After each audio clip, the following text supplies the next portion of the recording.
Get ready for action because the Tuesday Mets-Nationals game is officially delayed due to impending weather.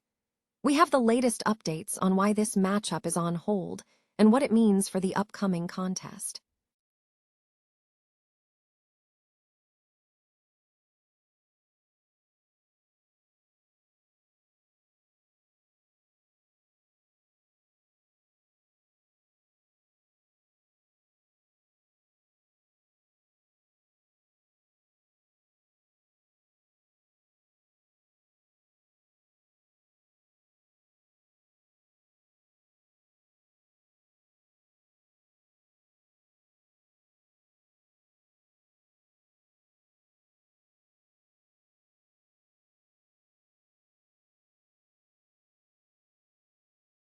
Making his MLB debut in his hometown, playing left field and hitting seventh. We look at the full matchup, including Tyrone Taylor at center field and the emergence of Nolan McLean as an elite arm on the mound for the Mets. But the injury bug continues to plague the Mets, with star shortstop Francisco Lindor sidelined and pitcher Clay Holmes on the injured list. We dive deep into the latest on Lindor's rehab timeline and what this means for the Mets' fight in the NL East. Stay with us for the rest of the coverage. The start of Tuesday's Mets-Nationals game has been delayed due to impending weather conditions, according to reports from the SNY news desk. Fans awaiting the start of the matchup were informed of the postponement, pending further updates on the weather situation. The Washington Nationals are gearing up for a significant lineup shakeup as former top prospect Dylan Crews returns to the active roster after a month and a half in the minor leagues. This move comes at the cost of Brady House, another former top pick, who has been sent down to make room for Crews, signaling a major change for the team. Crews is slated to enter the lineup immediately at center field, hitting sixth. While Jacob Young is absent following last night's game, Blake Butera indicated he is expected to return soon. Other adjustments include Jorbit Vivas moving to third base and Nassim Nunez returning to second. On the mound, Foster Griffin is expected to return, aiming to bounce back from his challenging start to the season. Meanwhile, the New York Mets are introducing a new face to their lineup, with DMV native Nick Morabito making his MLB debut. Morabito will play left field and hit seventh. Tyrone Taylor will occupy center field, while A.J. Ewing will be resting for the night. Nolan McLean has established himself as an elite arm in his rookie campaign and will be pitching tonight. The game is scheduled for 6:45 p.m. EST at Nationals Park, broadcast on Nationals, TV and Radio 106.7 The Fan.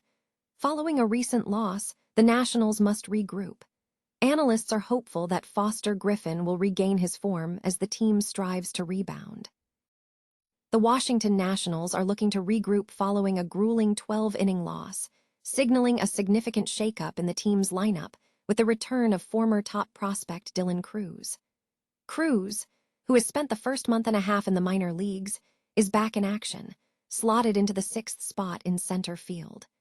This move follows the deployment of fellow former top pick Brady House to make room for Crews.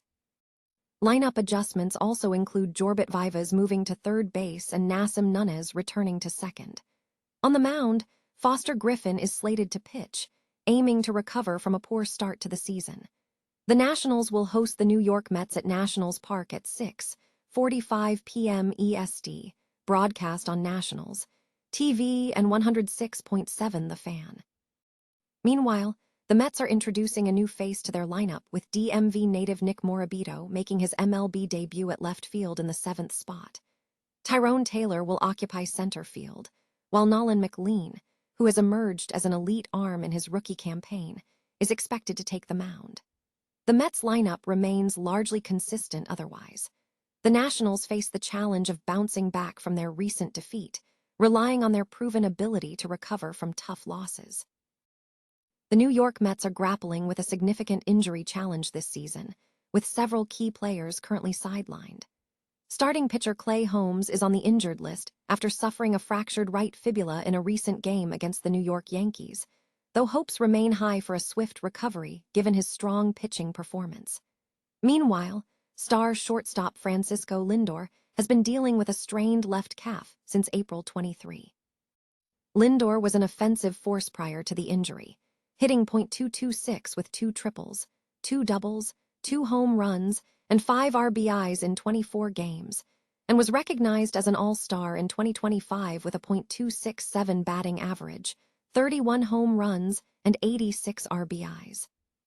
The absence of Lindor has forced the Mets to make infield adjustments, moving Bo Bichette to shortstop and placing Brett Beatty at third base, as Ronnie Mauricio was also sidelined with a left thumb fracture.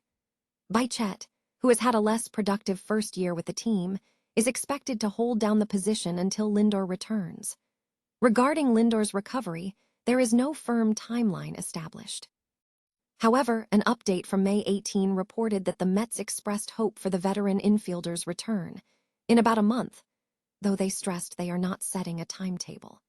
Previously, manager Carlos Mendoza indicated that Lindor's injury showed signs of healing following an MRI, but he cautioned that the player must strengthen his calf before any running progression could begin. Lindor has a history of injuries, including 2 off-season surgeries to repair his left haymate and an earlier broken toe last season, but he has generally shown resilience, playing 160 games last season despite back issues. The Mets are now focused on the team's effort to improve and are crossing their fingers for Lindor's calf to heal so he can regain his impact in the NL East race.